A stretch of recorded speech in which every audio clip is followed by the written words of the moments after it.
السلام عليكم ورحمة الله وبركاته. ازيكم احلى متابعين في الدنيا، يا رب تكونوا بخير. النهاردة ان شاء الله هنعمل مع بعض كيكة اليوسفي. اكتر كيكة ريحتها تجيبك من بعيد. ريحتها وشكلها وطعمها رهيب، هشة ورطبة في نفس الوقت. بجد مميزة جدا، لازم تجربوها هتعجبكم جدا. اتحداكوا اول ما تطلع من الفرن هتخلصوها في ثانية من طعمتها وجمالها. بصوا ما شاء الله على الهشاشة والطراوة اللي فيها، وريحتها بقى تجنن. يلا حبايب قلبي نسمي ونصلي على الرسول، ويلا نبدأ في وصفتنا النهاردة.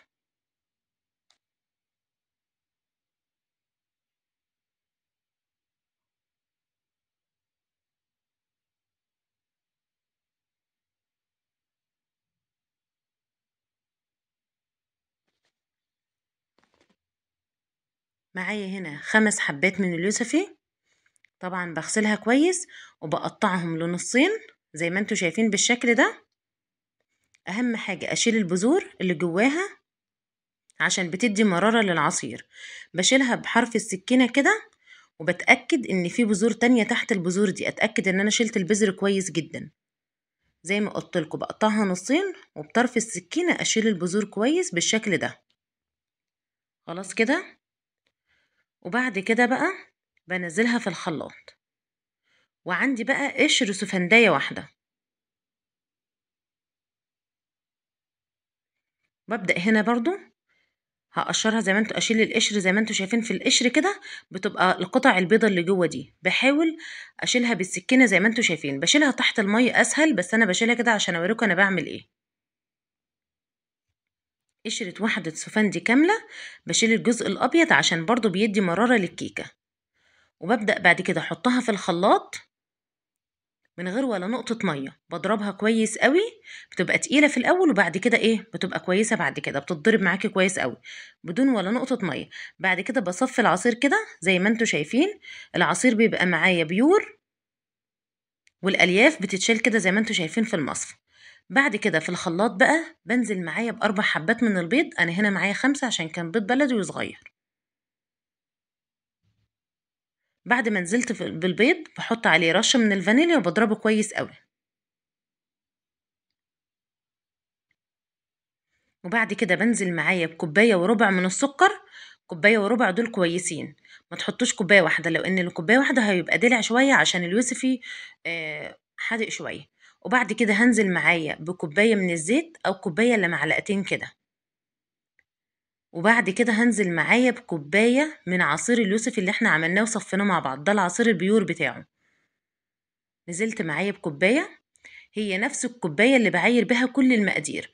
وانا حطيت معلقة خل، يبقى انا حطيت البيض ومعاه الفانيليا، ونزلت معايا بالسكر والزيت وعصير اليوسفي ومعلقه خل. ده كله بعاير بنفس الكوبايه. وهنا بقى بنفس الكوبايه بعاير بيها كوبايتين من الدقيق، بصفي بنخلهم كويس الاول.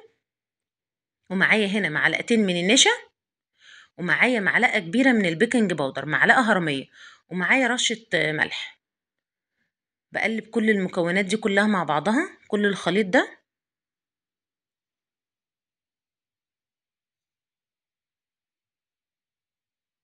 وانا بضربها في الخلاط بضربها لمدة 3 دقايق. الخليط السائل بفضل اضرب فيها كويس كده عشان اي تكتلات فيها.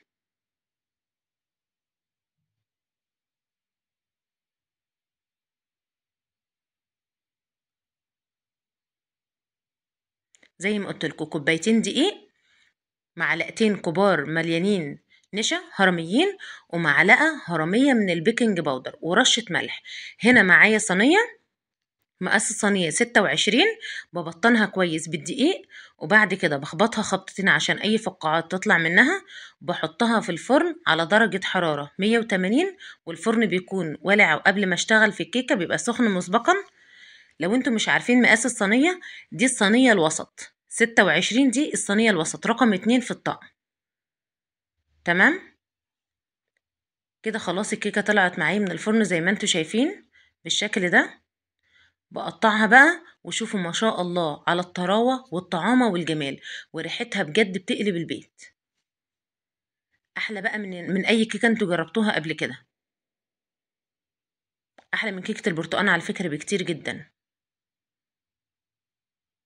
يعني انا بصراحة بفضل اعملها طول الوقت كيكة اليوسف دي، اكتر من كيكة البرتقال او اكتر من كيكة الفانيليا.